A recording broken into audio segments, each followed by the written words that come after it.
All right, let's get into it because the Super Bowl is officially set. And it's one of those matchups that feel heavy the second you say it out loud. The Seattle Seahawks versus the New England Patriots.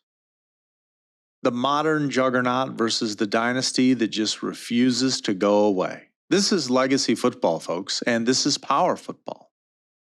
This is chess at 100 miles an hour. I'm picking the Seahawks to win. I think they look like the better team, but that's my opinion. If you don't feel that way, or even if you do feel that way, let me know in the comments, because we need to start with how we got here. Both of these teams' wins today told us a lot. Seattle taking down the Rams tonight was not pretty. It wasn't flashy, and it definitely wasn't a box score party, but it was very Seahawks, if you understand what I'm saying. This was a game where Seattle said, we're going to drag you into deep water, and we're going to find out who can breathe longer. The Rams came in hot, confident, creative, and Seattle just absorbed it. That defense tightened as the game went on too. Their physicality ramped up. And finally, you saw it, I saw it, the Rams just kind of ran out of answers. That's what Seattle does better than anybody in football. They don't panic. They don't flinch. They just keep hitting you until your game plan starts leaking oil. And offensively, Seattle did exactly what they needed to do.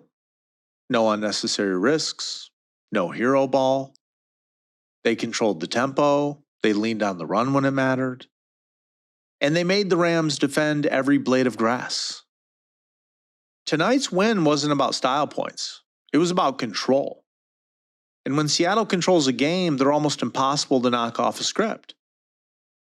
In my opinion, tonight's win screamed Super Bowl ready.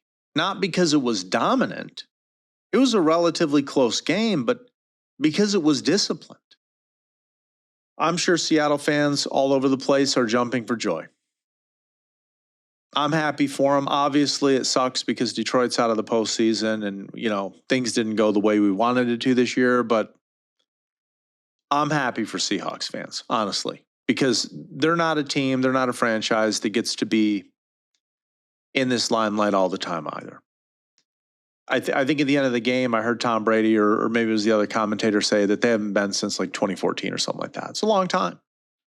12 years. So good for them.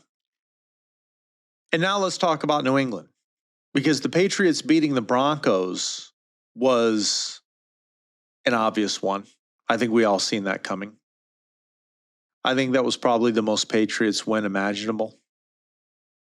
If you've watched this team at all this season, I think you knew how this was going to go. The Broncos came in with energy, with belief.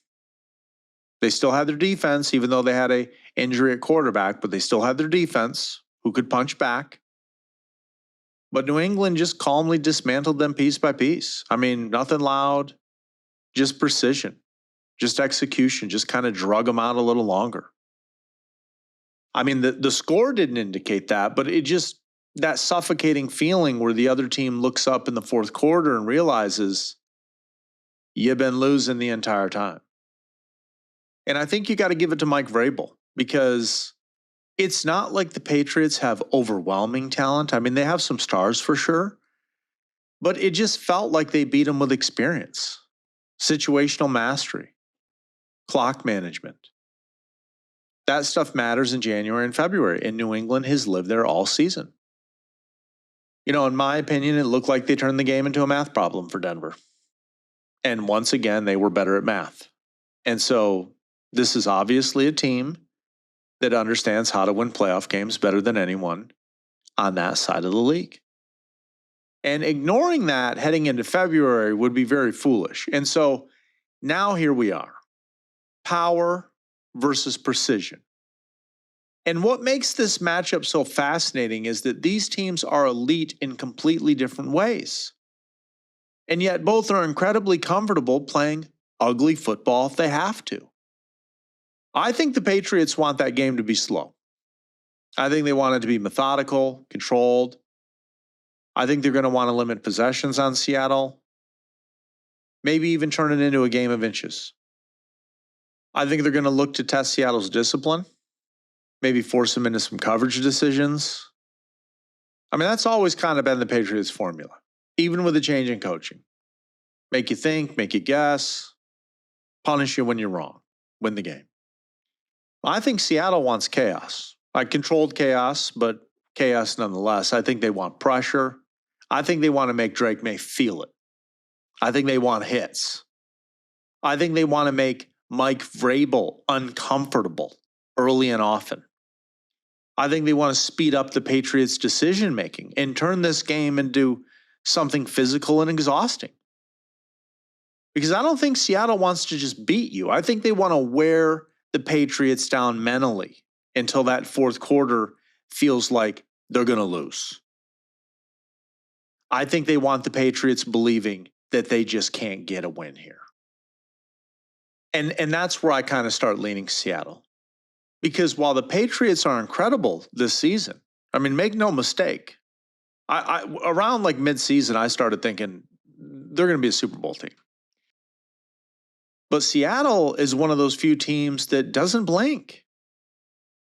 And Seattle's defense doesn't get rattled easily. And I just don't know that New England has enough experience to go against the Seahawks D. I mean, they're fast, they're aggressive, disruptive. You can't just outsmart them. You got to outplay them. And I think that's a much taller order for New England's offense. I mean, the Seahawks' ability to generate pressure without completely selling out is going to be massive in this Super Bowl. They can rush, they can contain. I mean, this is going to be a hell of a matchup. That flexibility is critical against New England because once you start guessing, the Patriots are going to feast if it goes that way. But Seattle's defense allows them to stay aggressive without being reckless. And that's the sweet spot against a team like New England because they're going to need it. And on the other side of the ball, offensively, I don't think Seattle needs to light up the scoreboard to win. I mean, you saw today, if Denver would have put up 14, they'd have beat them. You know, what Seattle needs to do is they need to stay balanced. They need to protect the football. Kenneth Walker doesn't seem to have a problem doing that. And they need to finish drives. That's it. I don't think field goals are going to cut it in this game. But I'm not sure that they need fireworks. I don't think they need 35 or anything like that. I think they need efficiency. I think they need to win the time of possession just enough to keep New England from getting into rhythm. And if this game does turn into a fourth quarter slugfest, and it could, I just think Seattle is better built for that moment. And this is essentially the biggest thing for me because Seattle is comfortable being uncomfortable. We've seen that this season. They've won games somehow where nothing went right. They've won games where the margin was razor thin. That mental toughness matters when the Super Bowl tightens up and every snap feels like it weighs a ton. Now, the Patriots, on the other hand, they're at their best when the game is clean. When the structure holds, when they're running Ramondre Stevenson, Travion Henderson, and just kind of playing bully ball. They like it when the plan unfolds the way it's supposed to. Now, I'm not saying it's going to be a bloodbath or anything like that. The Patriots could absolutely win this game. Let's be crystal clear about that. But I think New England's path here is narrower. I think if Seattle disrupts timing and forces longer third downs and turns this into a physical battle late, I think the advantage starts to tilt. And so to me, this feels like one of those Super Bowls that's decided in the final 8 minutes. One stop, one drive, one mistake.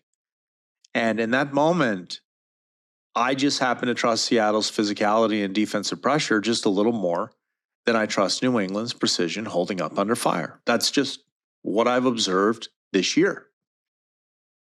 And so my pick is Seattle, not because the Patriots can't win, not because I don't want New England to get another Super Bowl. Not because, I want to see another team that hasn't won it in a while win it, but I do. More so because Seattle feels like the team that's built for this version of the game. The version where it's loud, brutal, the version where talent meets will, and will refuses to back down. So expect a tight game, expect some momentum swings. But when it's all said and done, I think Seattle does just enough. I think they're going to hit hard, and I think they're going to control just enough to walk away with a Lombardi. That's your Super Bowl preview. Seahawks, Patriots. You're listening to Midnight Sports Detroit.